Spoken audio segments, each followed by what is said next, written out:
الحمد لله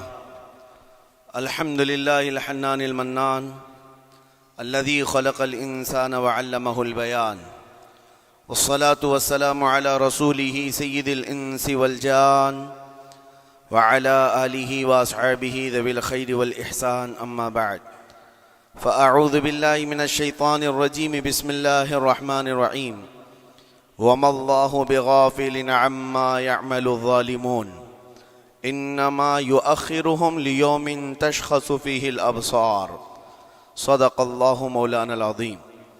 بارگاہ رسالت مواب صلی اللہ تعالی علیہ وسلم میں درود پاک کا ہدیہ پیش کریں۔ اللہم صلی علی سیدنا و مولانا محمد معدن الجود والکرم وآلہ واصحابہ الکرام وابنہ الکریم وبارک وسلم صلاة دائمة سرمدا ابدا۔ عزیزان گرامی وقار، اللہ کریم کو سب سے زیادہ ناپسند چیز جس کا ذکر قرآن پاک میں بھی ہے وہ ظلم ہے۔ ظلم کو اللہ تبارک و تعالی ہرگز پسند نہیں فرماتا، اور ظلم کا مطلب صرف کسی پر ہاتھ اٹھانا ہی نہیں بلکہ کفر اور شرک بھی بہت بڑا ظلم ہے۔ قرآن پاک میں اللہ نے فرمایا ان الشرک لظلم عظیم، اللہ کے ساتھ کسی کو شریک ٹھہرانا بہت بڑا ظلم ہے، اور اس ظلم کی بہت ساری شاخیں ہیں جو آج ہم دنیا میں دیکھ رہے ہیں۔ انسان کسی نہ کسی جگہ پر ظلم کرنے کا شکار ہو جاتا ہے، ظالم بن جاتا ہے۔ اور ظلم کی تعریف اگر دیکھیں عربی میں تو یوں کہا گیا وضع الشیء علی غیر محلہ، کسی چیز کو اس کی جگہ پر نہ رکھتے ہوئے، اس کی حیثیت کو اس کی حیثیت کی جگہ پر نہ رکھتے ہوئے دوسری جگہ پر رکھ دینا، یہ ظلم کہلاتا ہے۔ حقدار کو حق نہ دینا یہ ظلم ہے، یا اپنے حق سے زیادہ کسی سے چھین لینا یہ بھی ظلم ہے۔ اور یہ ظلم کی ایک دو نہیں ہزاروں مثالیں ہیں، لیکن قرآن ہر ظلم کی مذمت کرتا ہے۔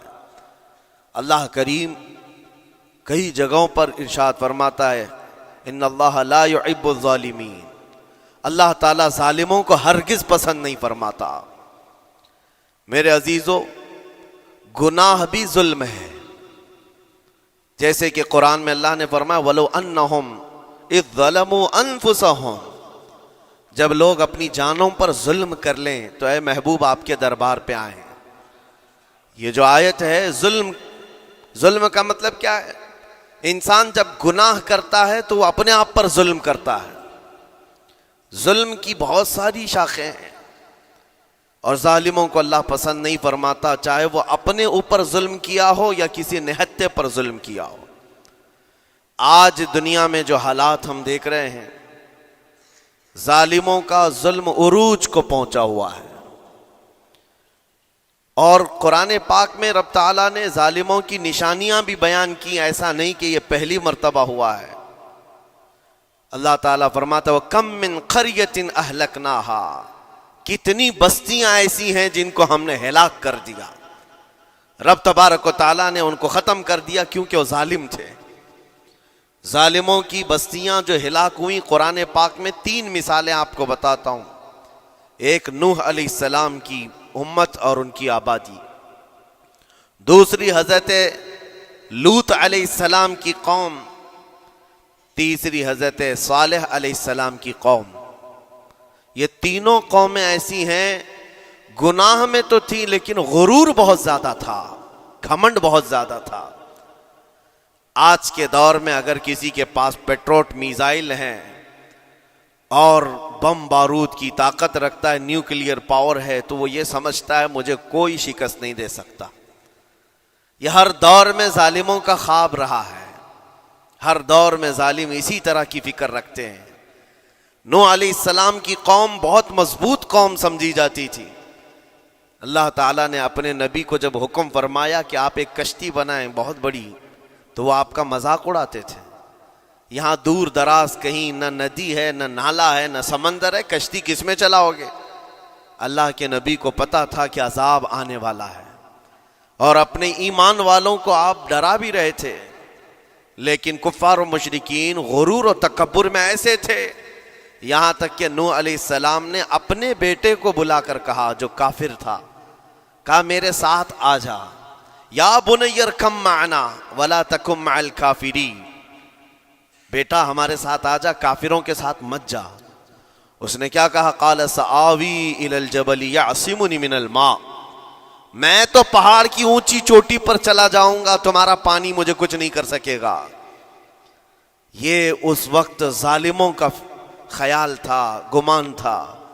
پھر اللہ تعالیٰ قرآن پاک میں فرماتا ہے وَفَجَّرْنَا الْأَرْضَ عُيُونًا، ہم نے زمینوں کے سارے چشمے پھاڑ دیے، ہر جگہ سے پانی کے سوتے نکلے، اور پھر آسمان کے سارے دروازے کھول دیے۔ فَفَتَحْنَا أَبْوَابَ السَّمَاءِ بِمَاءٍ مُنْهَمِرٍ، اللہ فرماتا ہے آسمان کے سارے دروازے پانی کے کھول دیے، آسمانوں سے پانی اور زمینوں سے پانی۔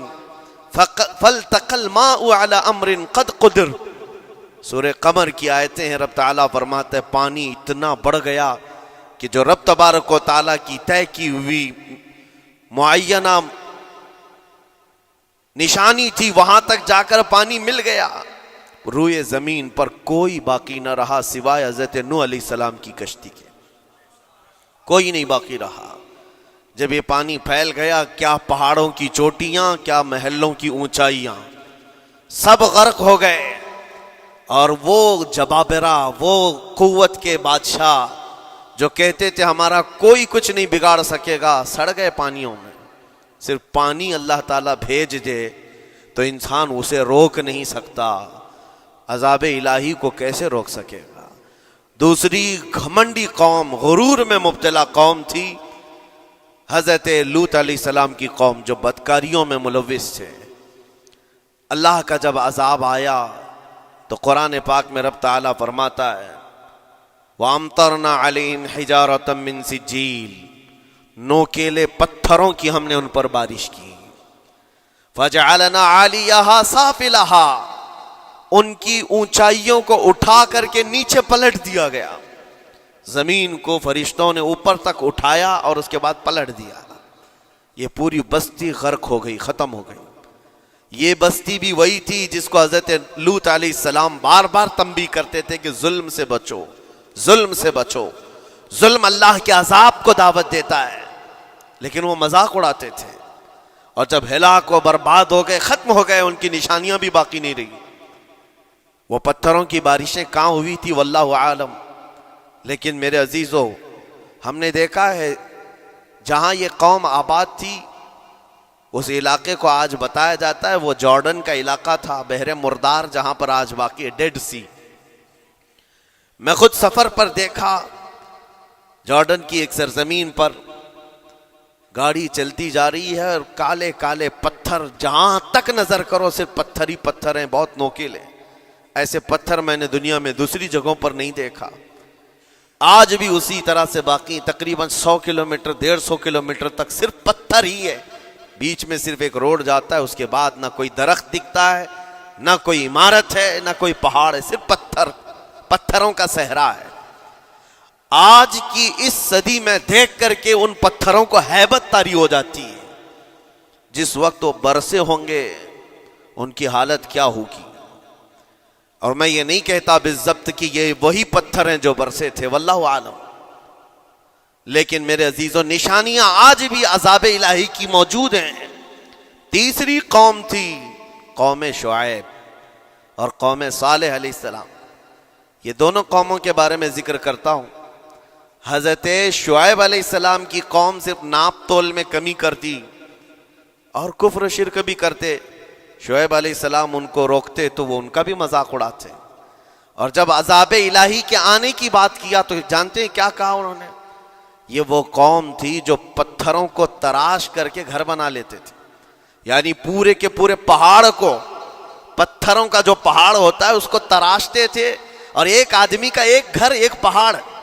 آج کے دور میں ساری بلڈوزر مل کر کے نہیں کر پائیں، مشینیں مل کر نہ کر پائیں، وہ اس وقت کے لوگ بھاری بھرکم تھے، جسامت والے تھے، طاقت والے تھے، جب وہ اپنے رہنے کے لیے ایک پہاڑ کو تراش سکتے تھے۔ 4000 سال پہلے کی بات کر رہا ہوں، اس وقت میرے خیال سے وہ اپنے زمانے کے سب سے بڑے ماڈرن لوگ یا ترقی یافتہ لوگ کہلاتے ہوں گے، سب سے زیادہ ترقی یافتہ کہلاتے ہوں گے. جیسے آج لوگوں کو لگتا ہے رشیا اور امریکہ بہت پہنچے ہوئے ہیں ٹیکنالوجی میں، اس دور کے وہ لوگ سب سے بڑی طاقت کے رکھنے والے تھے. جب حضرت شعیب علیہ السلام نے ان کو اللہ کے عذاب سے ڈرایا تو کیا کہتے تھے؟ عذاب وہی نا جو نوح علیہ السلام کی قوم میں آیا تھا، بارش آ گئی تھی، زمین سے پانی نکل گیا تھا تو پانی بہت ہو گیا تھا. یا پھر وہ جو لوط علیہ السلام کی قوم پر آیا، پتھروں کی بارش، یا پھر ہواؤں کا عذاب. اگر یہ تینوں بھی آئیں تب بھی ہمارے ان پہاڑوں کے گھروں کو نقصان نہیں کر سکیں گے. ان کا اتنا غرور تھا. اگر پانی بھی آ جائے سمندروں کا، یا ہوا بھی تیز چلے، یا پتھروں کی بارش ہو، ہم تو بہت محفوظ قلعوں میں ہیں. اندازہ کرو میرے عزیزو، 3000 4000 سال کے بعد آج تک مدائن صالح اور الاولا سٹی نام سے سعودی میں موجود ہے، ابھی تک وہ گھر موجود ہیں. تو اس زمانے میں کتنے مضبوط رہے ہوں گے؟ پتہ نہیں 3000 سالوں میں کتنے طوفان آئے، کتنے سیلاب آئے، لیکن ابھی تک وہ پہاڑوں کے گھر موجود ہیں. تو اس زمانے میں کتنے طاقتور ہوں گے. ان کا نشہ آسمان پر تھا، غرور چڑھ کر کے بول رہا تھا. کہتے تھے کہ اگر اس طرح کے عذابات آ بھی گئے تو ہمارا کچھ نقصان نہیں ہوگا. کون سا؟ نوح علیہ السلام کی قوم کا عذاب آ جائے، لوط علیہ السلام کی قوم کا عذاب آ جائے، یا پھر شعیب علیہ السلام کی قوم کا عذاب آ جائے. یہ صالح علیہ السلام کی قوم کی بات کر رہا ہوں. تو پھر ہوا کیا؟ اللہ کے نبیوں نے انہیں ڈرایا اللہ کے عذاب سے. باز آ جاؤ، اللہ وحدہ لا شریک کی طرف جھک جاؤ. وہ اکڑ تھی، غرور تھا کہ نبیوں کا مذاق کرتے. پھر ہوا کیا؟ قرآن کہتا ہے صرف ایک فرشتے کو اللہ تعالیٰ نے زمین پر اتارا، ایک فرشتے کو اتارا، اور اس کے بعد اس فرشتے نے ایک چنگھاڑ لگائی، ایک آواز کی. ایک آواز، صرف فرشتے کی ایک آواز ایسی تھی کہ جتنے اپنے مضبوط قلعوں میں گھروں میں موجود تھے، اس آواز کی ہیبت سے ان کا بھیجا کانوں سے باہر نکل آیا تھا. اور صبح کے وقت جب اس بستی میں جا کر کے دیکھیں تو سب کے سب اوندھے منہ گرے ہوئے تھے، ایک بھی اس میں سے بچا ہوا نہیں تھا. نہ نوح علیہ السلام کا طوفان آیا، نہ لوط علیہ السلام کی قوم پر برسنے والے پتھروں کا عذاب آیا، نہ ہی ہوائیں چلائی گئیں. ایک فرشتے کو بھیج کر رب تعالیٰ نے اپنی قدرت کا مظاہرہ فرمایا. اللہ کے کروڑوں اربوں لا تعداد فرشتے ہیں، ایک فرشتے کی طاقت ایسی ہے کہ اگر وہ اپنی آواز نکالے تو تمہارے کانوں سے بھیجا باہر نکل آئے. اللہ وحدہ لا شریک، وہ حی و قیوم کل بھی تھا اور آج بھی ہے. وہ رب ذوالجلال حی و قیوم ہے، طاقتور ہے اور ہمیشہ رہے گا. اور رب تبارک و تعالیٰ نے قرآن پاک میں فرمایا، آپ یہ آیت تقریباً 3 جگہ قرآن میں آئی، وَإِذْ نَجَّيْنَاكُمْ مِنْ آلِ فِرْعَوْنَ يَسُومُونَكُمْ سُوءَ الْعَذَابِ يُذَبِّحُونَ أَبْنَاءَكُمْ وَيَسْتَحْيُونَ نِسَاءَكُمْ وَفِي ذَلِكُمْ بَلَاءٌ مِّن رَبِّكُمْ عَظِيمٌ. رب تعالیٰ فرماتا ہے یاد کرو فرعونیوں کے عذاب سے اللہ نے تم کو نجات دی. یہ بنی اسرائیل کو کہا جا رہا ہے کہ فرعونیوں کے عذاب سے، کہ فرعون اور اس کے لشکری اس قدر سخت سزائیں دیتے تھے موسیٰ علیہ السلام کی قوم پر، ایمان والوں پر، بنی اسرائیل پر. اللہ فرماتا ان سے نجات دیا رب تعالیٰ نے، لیکن وہ کرتے کیا تھے؟ بنی اسرائیل میں ایک بھی بچہ پیدا ہو جائے اسے ذبح کر دیتے تھے. فرعون کے لشکریوں نے ایک سال میں 12,000 بچوں کو قتل کیا ہے، 12,000 بچوں کو ذبح کر دیا ہے. آج کے اسرائیلی اگر یہ بچوں پر ظلم کرتے ہیں تو یہ تعجب کی بات نہیں ہے. فرعون کی سرشت میں داخل تھا اور یہ فرعونی ہے، وقت کے جبابرہ ہیں، وقت کے ظالم ہیں. 12,000 بچوں کو قتل کر دیا تھا فرعون اور اس کے لشکریوں نے، اور عورتوں کو زندہ چھوڑ دیتے تھے. قرآن میں اللہ تعالیٰ نے فرمایا 3 جگہ آئی آیت، لیکن اس کے ساتھ رب تعالیٰ یہ بھی فرماتا ہے یہ سخت ترین سزائیں دیتے تھے فرعونی، اللہ نے ان سے تم کو نجات دیا. لیکن یہ سزائیں کیوں دیتے تھے، یہ عذاب کیوں تھا؟ وَفِي ذَلِكُمْ بَلَاءٌ مِّن رَبِّكُمْ عَظِيمٌ. یہ ہے فرمان اللہ کا. یہاں میں یہ ٹکڑا اگر بیان کر دوں تو آج آپ کے دلوں کے اندر ایک یقین پیدا ہو جائے گا. آج کے حالات کے مطابق فرعونیوں کا اس قدر سخت عذاب کیوں تھا؟ رب تعالیٰ فرماتا ہے اے مومنو، ان تمام معاملات میں اللہ کی طرف سے تمہارے لیے ایک بڑا امتحان تھا. یہ امتحان تھا اور وہ امتحان آج بھی ہے اور ہر زمانے میں رہے گا. ستیزہ کار رہا ہے ازل سے تا امروز، شرار ابو لہبی سے چراغ مصطفی. ہر زمانے میں حق و باطل کے معرکے ہوتے رہیں گے.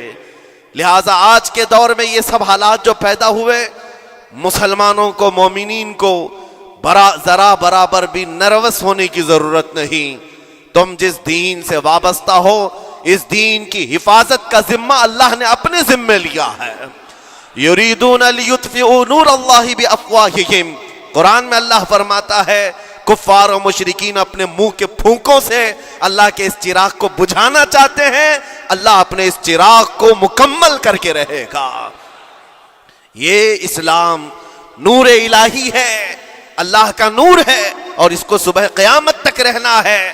اور ہم جیسے اور بھی آئیں گے اس زمین پر اور آئیں گے جاتے رہیں گے. یہ آبادیاں ہیں، بدلتی رہیں گی، خدائی قانون ہے، لیکن اسلام نہ کل بدلا تھا، نہ آج، نہ قیامت تک بدلے گا. ہم سب کا امتحان ہے میرے عزیزو، ہم سب کا امتحان ہے. لیکن ان حالات میں مومنین کو کرنا کیا چاہیے؟ انہیں اپنے ایمان کو مضبوط کرنا چاہیے. کبھی کسی کے اڑتے ہوئے چھیٹڑے اور ٹکڑے دیکھ کر تمہیں مایوس ہونے کی ضرورت نہیں. اب ہمارا مستقبل کیا ہوگا؟ میرے عزیزو، آج جو حالات ہیں یہ حالات کربلا سے زیادہ سخت تو نہیں ہیں. آج فلسطینیوں کو ہم نے دیکھا 6 ماہ کے، سال بھر کے بچوں کو سینے سے لگا کر کفن لپیٹ رہے ہیں. ان ماؤں کی کیا کیفیت ہوتی ہوگی؟ کبھی کبھار چھوٹی سی کلپ میں دیکھ کر کے آنکھوں سے آنسو بہ پڑتے ہیں. انہوں نے اپنے ہاتھوں سے نہ جانے کتنے بچوں کو ایک دن میں دفن کر دیا. 80 میتوں کو ایک قبر میں ڈال دیا کرتے ہیں. ان فلسطینیوں کو لاکھوں سلام، ان کے جذبات کو اور ان کی استقامت کو. ہم تو دعا یہی کرتے ہیں ان فلسطینی مسلمانوں کے برابر پوری دنیا کے مسلمان نہیں ہو سکتے. ہم تو ایک ناشتے پر صبر نہیں کر پاتے، وہ اپنے 10 بچوں اور خاندان والوں کے کٹے ہوئے چھیٹڑوں پر بھی کہتے ہیں اللہ ہمارے ساتھ ہے. ساری مصیبتیں دیکھ کر کے بھی وہ کہتے ہیں اللہ ہمارے ساتھ ہے. ان کے گھر اڑا دیے گئے، تباہ کر دیے گئے، راکھ میں بدل دیے گئے. اور نیوز اینکر، یہ دجالی میڈیا وہاں جا کر کے ان کے زخموں کو کھرید کر کے پوچھتا ہے تمہارا مال کیسے آئے گا، تمہارا گھر کیسے چلا گیا. لیکن ان حالات میں بھی وہ مسکرا کر کہتے ہیں اللہ نے دیا تھا، پھر اللہ ہے اور اللہ دے گا. ان کے ایمان کے برابر ہم نہیں ہو سکتے. لیکن میرے عزیزو، پوری دنیا کے مسلمانوں میں اس مسئلے نے آج ایک اتحاد کی فضا قائم کی ہے. اگر ہمارے درمیان آج بھی اتحاد نہیں ہو سکتا تو پھر میرے عزیزو، شاعر نے سچ کہا تھا جگہ جگہ کے تھک چکے ہیں تمہیں یہ ہنگامے، نشاط لذت خواب گراں بدل ڈالو. غلط روی سے منازل کا بعد بڑھتا ہے، مسافر و روش کارواں بدل ڈالو. آج کے حالات تمہیں اگر نہیں بدلنے پر مجبور کیے تو پھر بتاؤ کون سے حالات تمہیں بدلیں گے، کب تم بدلو گے؟ لیکن ان حالات پر آج بعض لوگوں نے یہ کہنا شروع کیا. میں نے چند دنوں پہلے ایک آیت پڑھی تھی، ایک بیان میں کہا تھا اللہ قرآن میں فرماتا ہے هو الذی ارسل رسولہ بالہدی ودین الحق لیظہرہ علی الدین کلہ. وہ اللہ ہے جس نے حق دین کے ساتھ اپنے رسول کو بھیجا ہے اور ہدایت کے ساتھ اپنے رسول کو بھیجا ہے. کیوں بھیجا ہے؟ لیظہرہ علی الدین کلہ، تاکہ وہ رسول پوری دنیا پر یہ دین غالب کرے. یہ دین غالب آئے گا. تو بعض مجھ سے کہنے لگے مولانا سٹیج پر بیٹھ کر چلاتے ہو، کئی کرسیوں پر بیٹھ کر کہتے ہو کہ تمہارا دین غالب آئے گا. تمہارا دین تو آج ٹکڑے ٹکڑے کیا جا رہا ہے، کوئی کچھ نہیں کر پاتا. ان ظالموں کو میں یہ کہتا ہوں، ان کو یہ میں کہتا ہوں، ان تمام حالات سے تم ہرگز یہ مت سمجھنا کہ دین غالب آئے گا. چاند پر بھی گہن لگتا ہے، لیکن جب گہن چھٹتا ہے تو چاند پورے آب و تاب کے ساتھ چمکتا ہے. آج اگر امت مصطفیٰ پر گہن لگا ہے تو میں اپنے ان تمام نوجوانوں سے جو ابھی ان فوان شباب میں داخل ہوئے ہیں، ابھی یہ دنیا کو دیکھنے کے قابل بنے ہیں، میں ان سے کہتا ہوں ان آندھیوں سے، ان طوفانوں سے گھبرا کر کے نہ تمہیں دین بدلنے کی ضرورت ہے، نہ تمہیں اپنا مسلک و مذہب بدلنے کی ضرورت ہے، بلکہ میں یہ کہتا ہوں نہ گھبراؤ مسلمانوں، ابھی خدا کی شان باقی ہے، ابھی اسلام زندہ ہے، قرآن باقی ہے۔ یہ ظالم کافر کیا سمجھتے ہیں جو روز ہم سے الجھتے ہیں؟ ابھی کربلا کا آخری میدان باقی ہے، ابھی تو کربلا کا آخری میدان باقی ہے۔ عزیزان گرامی وقار، میرے نبی کریم صلی اللہ تعالی علیہ وسلم نے جو فرمایا وہ ہو کر رہے گا، وہ ہو کر رہے گا۔ میرے آقا صلی اللہ تعالی علیہ وسلم کا فرمان عالی شان میں سناتا ہوں۔ حضور فرماتے ہیں لا تزال عصابۃ من امتی یقاتلون علی ابواب دمشق وما حولها وعلى ابواب بیت المقدس لا يضرهم خذلان من خذلهم ظاہرین علی الحق الى ان تقوم الساعة او کما قال رسول اللہ صلی اللہ علیہ وسلم۔ میرے آقا فرماتے ہیں قیامت تک میری امت میں سے ایک جماعت ایسی ہوگی جو بیت المقدس کے ارد گرد حق کے لیے لڑ رہی ہوگی۔ حضور نے فرمایا قیامت تک لڑتی رہے گی، لیکن ساتھ میں ان کے لیے میرے آقا نے فرمایا پوری دنیا کے برا چاہنے سے ان کا کچھ نہیں بگڑے گا۔ اس کا مطلب کیا ہے؟ اگر آپ ہم سے پوچھتے ہیں کچھ نہیں بگڑے گا، حضور نے فرمایا کچھ نہیں بگڑے گا، لیکن ہم تو دیکھ رہے ہیں ان کے گھر تباہ ہو گئے، بچے مر گئے، چھوٹے بچوں کے سروں سے باپ کا سایہ نکل گیا، کسی کے سامنے اس کی ماں کی تڑپتی ہوئی لاش ہے، اور حدیث میں کہا جا رہا ہے ان کا کچھ نہیں بگڑے گا۔ سب تو بگڑ گیا، مال بھی گیا، دکان بھی گئی، تجارت بھی گیا، گھر بھی گئے، اولاد بھی، رشتہ دار بھی، اور حدیث میں کہا جا رہا ہے کچھ نہیں بگڑے گا۔ میرے عزیزو یاد رکھو میرے آقا کا فرمان حق ہے، کچھ نہیں بگڑے گا کا مطلب کیا ہے؟ یہ تمام اسباب جانے کا مطلب یہ نہیں ہے کہ بگڑ گیا، بگڑا تو اس کا ہے جس کا ایمان بگڑ گیا، ایمان جس کا گیا اس کا سب بگڑ گیا۔ اور ہم نے ان بچوں کو دیکھا ہے آج، ارے رات کو سوتے ہیں تو انہیں پتہ نہیں ہوتا صبح ہوگی بھی کہ نہیں ہوگی، لیکن اس کے باوجود ایک دل دہلا دینے والی بات میں بتاتا ہوں۔ مصر کی سرزمین سے لوگ پانی کے بوتلیں اور ڈبے اٹھا کر کے بارڈر پر جا رہے ہیں، لیکن فلسطین غزہ کے وہ مسلمان کہتے ہیں اپنا پانی تم رکھو، اللہ کریم ہمارے لیے کہیں سے اپنی ہی زمین سے پانی عطا کرے گا۔ ان کو لوگ کہہ رہے ہیں کیا آپ نہیں دیکھ رہے وقت کا بڑا فرعون روز الٹیمیٹم دیتا ہے 24 گھنٹے میں علاقہ خالی کرو، نکل جاؤ، گھر خالی کرو۔ کیسا ایمان ہے تمہارا کہ آنے والی بڑی بڑی میزائلوں کا اپنے سینے سے مقابلہ کرتے ہیں، اور کہتے ہیں کل سے ہم یہی تھے، آج بھی یہی ہیں اور یہی رہیں گے اور اسی مٹی میں دفن ہو جائیں گے۔ یہ جو استقامت ہے، اسی کو میرے آقا نے فرمایا دنیا ان کا کچھ نہیں بگاڑ سکے گی۔ ایمان اگر مضبوط ہے تو کچھ نہیں بگڑا ہے۔ ارے 6 سال کی بچی، 6 سال کی بچیاں، ٹرینڈ چلا ہوا ہے ان کے محلوں میں، ٹرینڈ چلا ہوا ہے، اپنے اپنے ہاتھوں میں مہندی سے اپنا نام لکھ رہی ہیں ہنسی خوشی۔ پوچھا ان سے کہ نام لکھنے کا ٹرینڈ کیوں چلا ہے ابھی جنگ کے حالات میں مہندی سے؟ کہتی ہیں کل کو اگر ہم اڑ گئے، چہرہ نہیں ملا، جسم نہیں ملا، ہاتھ اگر بچا ہوا ہو تو نام دیکھ کر ہمارے ماں باپ پہچان تو سکے۔ شہادت کا یہ جذبہ، شہادت کا یہ جذبہ 6 سال کے بچوں میں اگر آیا ہے، یقیناً ان کے سینوں میں ایمان موجود ہے، ایمان موجود ہے۔ میرے عزیزو ذرا اپنے حالات پر ذرا توجہ کرو، مولا کریم نے ہمیں کس چیز کی کمی دی ہے؟ کون سی چیز کم آئی ہمارے گھر میں؟